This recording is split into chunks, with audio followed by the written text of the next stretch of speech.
श्री राम समर्थ। सितंबर 23। शास्त्र वचन, आप्तवचन और आत्म परीक्षण।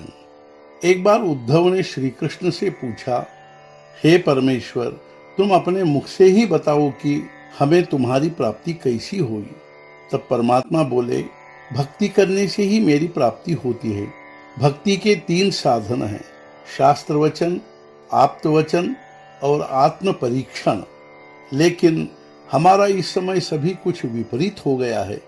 शास्त्र वचन की बात करें तो अब हम इतने बड़े सुधारक हो गए हैं कि आजकल के ज्ञान के कारण हमें अपने पुराणों में श्रद्धा और विश्वास रखने में शर्म आती है। आप्तवचन की बात करें तो लड़का बड़ा होकर जहां अपने बाप से थोड़ा सा ज्यादा पढ़ गया कि उसे लगता है कि इस देहाती बाप की बात क्या सुनूं, उससे मेरा क्या फायदा होने वाला। यही आत्म परीक्षण के बारे में है। हम शोध करते हैं, लेकिन किस बात का? तो पांडव कहाँ रहते थे, राम का जन्म किस गांव में हुआ, कौरव पांडवों का युद्ध किस स्थान पर हुआ, मैं आपसे पूछना चाहता हूँ, ऐसे संशोधन से हमारा क्या लाभ होने वाला है।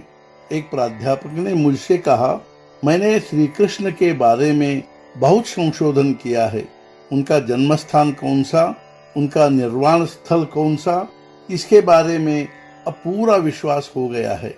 मैं कहता हूँ कि वे जो कर रहे हैं सो ठीक है, किंतु संतों को श्री कृष्ण प्राप्ति के लिए उनका जन्म कहाँ हुआ, इसका निर्णय जान लेने की आवश्यकता नहीं थी। उन्होंने दृढ़ उपासना करके भगवान को अपना कर लिया।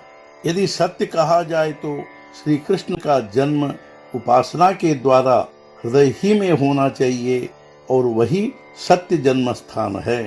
स्वयं हम यदि अपना बर्ताव देखें, अपने मन में कौन से विचार निर्माण होते हैं, इसका अवलोकन करें तो हमें ज्ञात होगा कि यदि हमारी ये गंदी बातें लोग जान गए तो लोग हमारी ओर झांक कर भी नहीं देखेंगे। ऐसा होते हुए भी हम अपने संशोधन और विचारों का अभिमान करते हैं। इसे क्या कहे?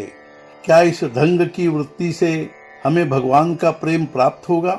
हमारा परमार्थ कैसे चल रहा है, यह कहने की आवश्यकता ही नहीं है। हम उसे अच्छी तरह से जानते हैं। गहरा अभिमान, विचारों पर नियंत्रण नहीं, साधन करने में आलस्य, ऐसी हमारी स्थिति है। ऐसी हालत में हमें भगवान के प्रेम की प्राप्ति कैसे होगी? साधु संतों ने इस पर एक ही इलाज बताया है, और वह इलाज है भगवान के प्रति पूर्ण शरणागति। श्री राम को आकुलाहट से कहो, राम मैं अब तुम्हारा हो गया हूँ। अब भविष्य में जो कुछ भी होगा वह तुम्हारी ही इच्छा से हुआ, ऐसा मैं मानूंगा और शांत रहूंगा और तुम्हारा नामस्मरण करने की भरसक कोशिश करूंगा। तुम मुझे अपना कहो। भगवान सचमुच दयालु हैं। लोगों के सैकड़ों अपराध पेट में लिए हैं, फिर भी जो शरणागत हैं उसकी सहायता के लिए भगवान सिद्ध ही होते हैं। आज के मुख्य विचार, नामस्मरण करते समय एकाग्रता इतनी हो कि हम स्वयं को भूल जाए। सद्गुरुनाथ महाराज की जय। जय जय रघुवीर समर्थ।